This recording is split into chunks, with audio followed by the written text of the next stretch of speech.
everybody? Welcome back to Conservative Brother Daily, providing your daily dose of an unapologetic blackface trapped in a woke white place, continuing to spread common sense in a nonsense world. I'm just going to be bringing different articles, that I come across every day, and just going to break them down. Have a good time to read them. You can also catch our podcast, Uncomfy Troops, which I host with Conspiracy Brother.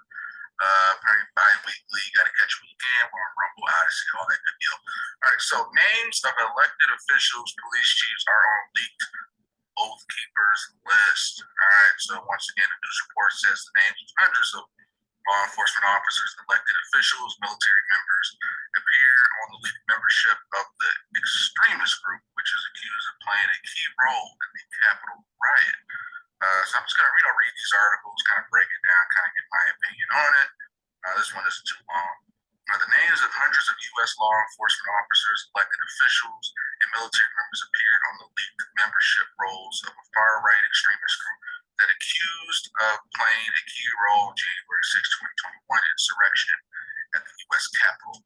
According to a report released Wednesday, the Anti-Defamation League Center on Extremism poured over more than 38,000 names on leaked Oathkeep members list and identified more than 370 people it believes currently works in the law enforcement agency. All right. Including as police chiefs and sheriffs and more than 100 people who are currently members of the military. They also identified more than 80 people who were running for. They also identified more than 80 people running for public office as early as August. As of early August, the membership information was compiled from database published transparency, collective distributed denial of secrets. The data raises fresh questions about the presence of extremists in law enforcement and military who are tasked with enforcing laws protecting the U.S. It's especially problematic for public servers to be associated with extremists at the time with lies about. I love how they just say lies right here. There's no bias in this at all. Like lies about the 2020 election. Just got to keep pumping up that narrative. Are fueling the threats of violence against lawmakers and institutions. Yeah, who got hit? Who got hurt? I believe January 6th, one person got killed, and that was Capitol Police who shot one of the protesters. Yeah, we have these candlelighted vigils that 200 people died, like it was 9/11.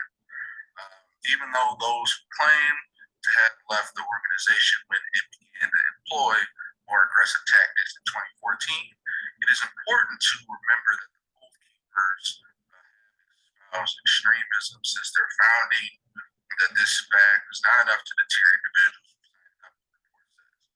The Oathkeepers database doesn't prove that a person was never an active shares this ideology. All right.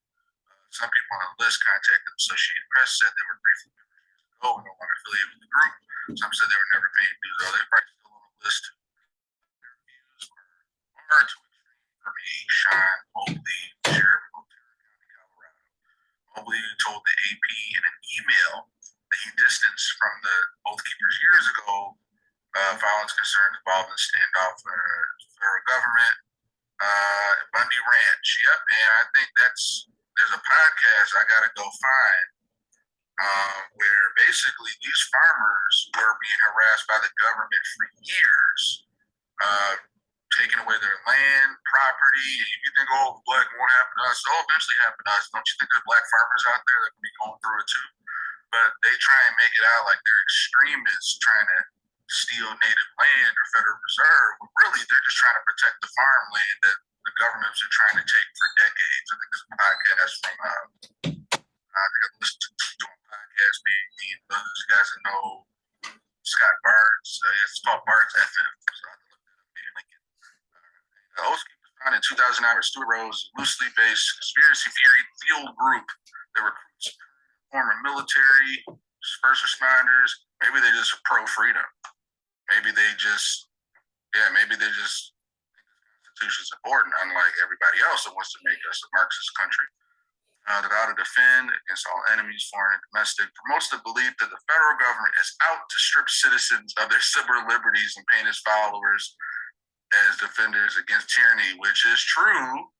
But once again, mainstream news media, they're just giving you their slanted point. More than two dozen people associated with Oathkeepers, including Rhodes, has been charged in the connection with January 6th attack. Rhodes and four other Oathkeepers or associates are heading to trial this month for what prosecutors have described as a weeks-long plot to keep then President Donald Trump in power. Rhodes and other Oathkeepers say that they are innocent and that there was no plan to attack the Capitol.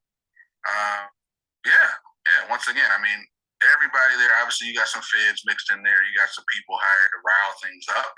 But once again, I'll read the rest of this article. Oathkeepers have grown quickly into the wider anti-government movement, rightly so, and use the tools to spread their message during Barack Obama's presidency, which I was awake to this back then. Said Rachel Carroll Rivas, interim deputy director, Southern Poverty Law Center's Intelligence Project. But since January 6th and Rhodes' arrest, the group has struggled to keep members, she said. That's partly because Oathkeepers have been associated so strongly with Rhodes that the removal of central figure had not had an outsized impact. I can barely talk now. And partly because many associated with the group, often those who wanted to be considered respectable community. She said, all right, okay, that's it. Damn, there's more. Okay,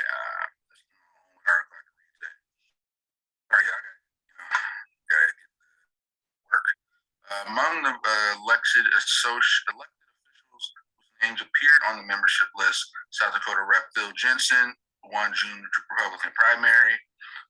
Jensen told AP he paid for a one-year membership in 2014, but he never received any Oathkeepers literature, attended any meetings, renewed his membership. Oh, he's quick to denounce that.